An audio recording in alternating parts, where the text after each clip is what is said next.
Baik, Assalamualaikum warahmatullahi wabarakatuh. Waalaikumsalam warahmatullahi wabarakatuh. Baik, sebelumnya saya perkenalkan dulu anggota dari kelompok 2. Yang pertama itu Nur Sahrianti, yang kedua Trisni Ridayana Basir, yang ketiga Fitri Rezkianti Basri, yang keempat Muhammad Nur, dan yang terakhir itu saya sendiri Gita Lestari sebagai moderator.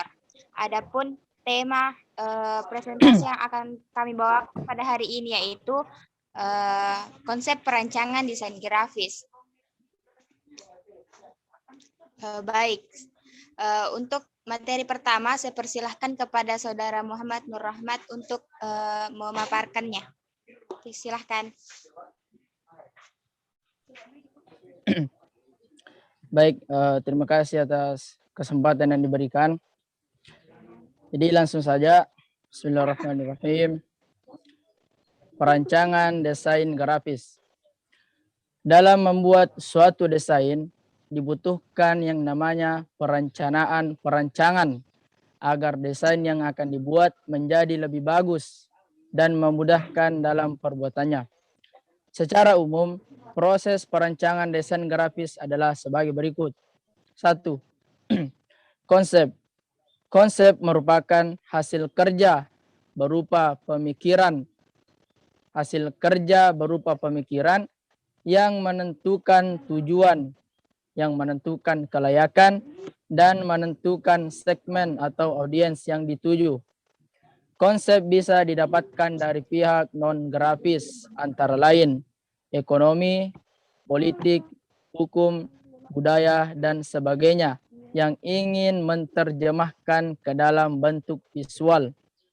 Oleh karena itu, desain grafis menjadi desain komunikasi visual karena dapat bekerja untuk membantu pihak yang membutuhkan solusi secara visual. Jadi itu tadi yang pertama, yaitu konsep. Kemudian yang kedua, media. Media merupakan faktor penting dalam perancangan suatu desain.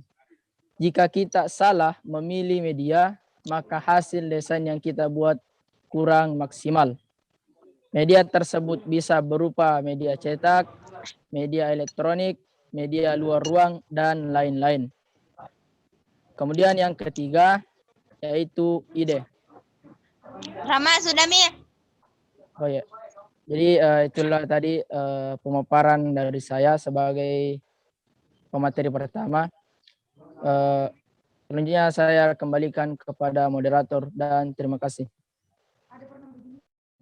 Oke. Baik, terima kasih atas pemaparan dari Saudara Muhammad Nur Rahmat. Selanjutnya itu saya persilakan kepada Saudari Trisni Ridayana Basir. Sambil makan. Baik, terima kasih atas waktu yang diberikan. Langsung saja saya akan menjelaskan dari poin ketiga.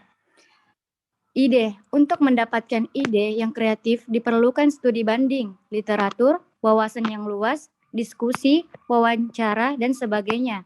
Hal tersebut dilakukan agar desain yang kita buat menjadi efektif, bermakna, diterima audiens, dan membangkitkan kesan tertentu pada konsumen. Dalam mendapatkan ide, biasanya dibutuhkan ide-ide gila yang tidak masuk akal. Kadang-kadang ide gila tersebut malah bisa diterima konsumen atau audiens. Sekian penjelasan dari saya kembalikan ke moderator. Baik, terima kasih. Selanjutnya saya persilahkan kepada Saudari Nur Sahrianti untuk memaparkan materi selanjutnya. Silahkan. Baik, terima kasih atas kesempatan yang diberikan oleh moderator. Selanjutnya itu keempat itu mengenai persiapan data.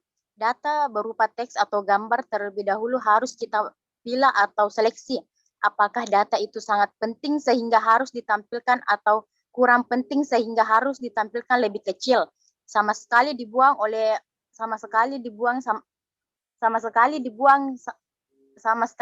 Data bisa berupa data informatif atau data estetis.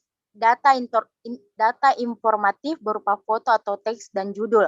Data estetis bisa berupa bingkai latar, efek garis-garis atau bidang. Untuk mendesain menggunakan komputer, data harus dalam formal digital file. Oleh karena itu, peralatan yang diperlukan untuk mengubah data analog ke digital seperti scanner, kamera digital akan sangat membantu. Tugas desainer adalah menggabungkan data informatif dan data estetis menjadi satu kesatuan yang utuh. Tujuan desain grafis adalah untuk dikomunikasikan secara visual. Oleh karena itu, jangan sampai estetika mengorbankan pesan atau informasi. Baik, itu saja saya alihkan kembali ke moderator. Baik, terima kasih kepada Saudari Nusarianti. Selanjutnya saya persilahkan kepada Fitri Reskianti Basri untuk memaparkan materi selanjutnya. Ya, terima kasih atas kesempatan yang diberikan oleh moderator. Langsung saja, yang kelima itu visualisasi. Faktor-faktor yang dapat membuat desain menjadi menarik secara visual antara lain 1. Warna, tekstur dan lighting. 2. Garis dan bentuk. Ketiga itu ilustrasi atau gambar. Keempat, huruf atau tipografi. Kelima, ruang atau space. Sekian dari saya kembalikan kepada moderator.